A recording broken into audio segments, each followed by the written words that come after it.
Been a rough year so far at the box office for a number of things, but there have been several big hits. And one of those big hits, undisputably, was the Brad Pitt film F1, which got close to the $700 million range. I mean, it just did remarkably well. And it was a really fun movie. I thought it could have been shorter, but still an overall really fun movie with a lot of great performers and all that kind of stuff. And it ended up being a bona fide hit from them. Well, what we haven't heard since, and what we didn't know for sure, was whether this would become a franchise. It has a definitive ending. The movie ends. Would they do a sequel? Well, it sounds like they are looking to do a sequel, because it is now being reported that Jerry Bruckheimer himself, the producer of the film, has said that him and another producer on the film, Lewis Hamilton, have already had meetings over an F1 sequel. And now, before we read too much into it, it's not like they're saying, hey, we've already got a rough draft of the script done or anything like that. But Jerry Bruckheimer, the guy behind the film himself, said in an interview, we have already started batting around the ideas. We're already starting to get the ideas together. We've already had meetings about it. We've already had discussions about it. Rob, F1 was not a film that necessarily feels like a franchise. No. I'm going to say it was a great one-shot movie. Here's the key part to me, though, and it's the same thing that I have about a lot of television shows. When there's a television show that I love, it's normally because of the characters. I get attached to characters in television shows. And I'll use the example of Supernatural, for example. Did Supernatural need to go beyond seasons 7 and 8? Narratively, not really. Dude, the apocalypse happened and they went on that show. And they kept going. They literally had the battle of Satan versus Michael, and the show kept going. It kept going. Narratively, did the show need to continue? No, it really didn't. But you know why it did, and why people like me kept on tuning in? Because at some point, it didn't really become about the narrative that was going on. It was about, we love these characters. I loved just tuning in every week and hanging out with the Winchester boys and Crowley and, you know, all the other great characters they had surrounding them, Castiel and all the rest. I love just hanging out with the characters. The characters made me want to watch.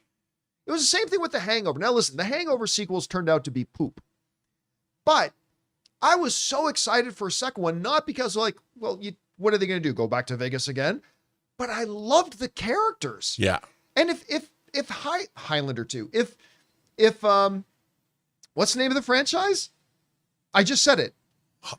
We're just talking about it right now. The movie, Going to Vegas. Oh, The Hangover. Hangover. I was like, wait, what? Because they go into Vegas in F1 too. Like, if you did The Hangover 2, and it was just those four guys, mainly the main three, but throw the fourth in there too. Those four guys literally just going bar to bar and talking for an hour and a half. Yeah. I would have been down for it. And so, how's that connected to F1? I'll tell you why I'd be totally down for an F1 sequel. Because I loved Brad Pitt's character. I loved the character. And, you know, I loved his protege there too. I mean, I liked the characters. I loved Javier Bardem's character. I liked the characters. And you just bring those characters back, I'm in. Now, if they did an F1 the next season, but it was all different characters, I'm going to be honest with you, I don't know that I'm interested in the film. Right. But you bring back these characters, I'm on board. I don't care if it's just another car race. It's the characters I want to see. What about talk of like Tom Cruise joining from Days of Thunder? I mean, no, that was like seriously considered. Yes, it was. Yeah. Oh, I mean, can you imagine? Like, here's the thing. Let's say the thing about F1, like you said, I totally agree with you about characters, but also you're locked into this story about car racing. It's about the F1. You can't get away from really that. It's if you're going to make a sequel, but there is ways to do it within this paradigm. Tom Cruise is one, but instead of having only one, like Damson Idris was great. But what if now Brad Pitt has a team? He's got like 4. You go Top Gun Maverick, where you have a group of people. Now because now they're a winning One of them team. goes down, and he's got to get back in the driver's seat again. And there's a team of people, and immediately you've got a female driver. You've got international drivers, and Brad Pitt suddenly has to like be the babysitter of this bickering super team of drivers. There's ways you can make it work in the paradigm, and I'll watch because I just like watching the racing, and those characters are great. And it's not hard. It's not hard to come up with a decent story, and especially Jerry Bruckheimer can look at it and go, yeah, we had all these exciting young people, And in Top the Gun elements are Maverick. there. And Okay, here. How about this? How about you Rocky this thing up? All right, let me piggyback on your idea. So there's this young hotshot team, and Javier Bardem owns it. And he says, I need somebody who can manage these guys. He goes out and gets Brad Pitt to come back, but not to drive, but to kind of train, teach, manage this team. They end up racing against his old rival, Tom Cruise's character. And an accident happens as a result. One of the drivers is out. Brad Pitt's got to get back in the cockpit again. He's got to get back in the driver's seat to race against Tom Cruise. I mean, I don't know. And but by the way, We'll call it 2F21. But the thing is, if you brought back Cole Trickle, which is the name of Tom Cruise's character from Days of Thunder, who wouldn't want to see that? I mean, that and then suddenly you've added Days of Thunder and Robert, what's his face? Why am I drawing a blank on his name? The guy that Tom Cruise worked for. Robert Duvall? Robert Duvall, you make Days of Thunder it's a Paramount movie, so you might have issues. But then Paramount gets you think David Ellison wouldn't want to do something like that? They already did Tom Cruise. They already did Top Gun together. All Jerry Bruckheimer has to do is go, yo, can I have a little rights agreement? The connection here is not thin. Jerry Bruckheimer, Top Gun Maverick, Yeah. F1. Yeah. Joseph Kosinski, director of Top Gun Maverick, director of F1. Tom Cruise showed up at the premiere of F1, hanging out on the carpet with Brad Pitt. Now, look, I don't know if it's going to be a Days of Future Past crossover or not, but if you could do this sequel, man, and find a way to get Tom Cruise in it, Well, this becomes an instant billion-dollar film. Tom Cruise was Easily. talking about a Days of Thunder sequel a few months ago. Yes, he was. Here's the Yep. sequel. I mean, here's the thing. And you put and their rivals, Brad Pitt and Tom Cruise, you put them out there racing against one another, like you said. Hello, billion-dollar gross. No, and I say, I'm here's already the question. excited about this movie, and it doesn't exist. Here's the question. Does anybody, even with today's diminished box office, all that kind of stuff, does anybody want to put money that a Tom Cruise, Brad Pitt F1 sequel does not make $1 billion? Anybody want to take that bet? I ain't going to take that bet. I would. That's $1 billion film, period. And remember, F1's an Apple movie. Warner Brothers just distributed it. Yep. So that was a And I think they were a production partner too, but it was but that was primarily an but that was Apple the film. Yep. distribution deal. So I mean, there's been studio co-productions before, but I'm just saying, I'm excited. Yeah, I think this is going to happen. I want to see Tom Cruise and Brad Pitt go head to head. And you know who else wants to see that happen? Tom Cruise. I think so. I really do. I mean, think after you're 100% Mission right. Impossible, and this movie, it's not like this is going to be profligate spending.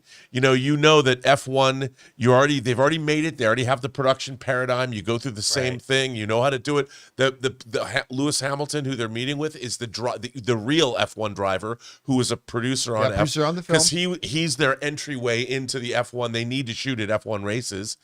Do you think they wouldn't want Tom Cruise and Brad Pitt to be in a movie? You know what? Just deepen the type. Make Glenn Powell one of the younger new drivers. I mean, yeah, there you go. I mean, dude, I want to see Cole Trickle come back. I love Days of Thunder. Yeah, I don't think they're going to do that though. You can even bring back Robert Duvall as the same character. I He's just like, don't think they're going to do that. They're- By the way, speaking of Glenn Powell, can I just throw this a side note quick? Side note. You're not going to see us review or talk about the trailer for the new Jonas Brothers Christmas movie that's coming out on Disney Plus. I had all We're those not? graphics set. Made all the graphics. Yeah. But side note, the trailer for it came out today. I think this is look, I got a lot of respect for the Jonas Brothers, actually. My wife's a big fan. I've gone to a couple of concerts with my wife, and I got to say, full honesty, guys, they really do put on a great show. They do. But So I think this is a stupid thing doing a Christmas movie where they're playing themselves and everything. But I did see the trailer that dropped today. And it's a little bit of planes, trains, and automobiles. It's the Jonas Brothers, I guess, finishing up a concert, and they're trying to get home for Christmas. And they're having a hard time getting home. And there's this moment in the trailer that I have to admit, I laughed my ass off. They're in a private plane trying to fly home, and I don't know what leads to it, but there's no pilots in the plane. They go up to the cockpit, and there's no pilots. Maybe the pilots had to bail. Maybe they passed out. I don't know what the situation is. So Joe Jonas gets behind the sticks, right? And Joe Jonas is trying to fly the plane. Tristan said, do you even know how, one of his brothers says, do you even know how to fly? He says, don't worry. I know Glenn Powell, and he was in Top Gun Maverick. And that was the line. And I got to admit, I laughed pretty hard. I don't know. We just brought up Glenn Powell. That's what made me think about that. Anyway, total side note. Guys, question is for you.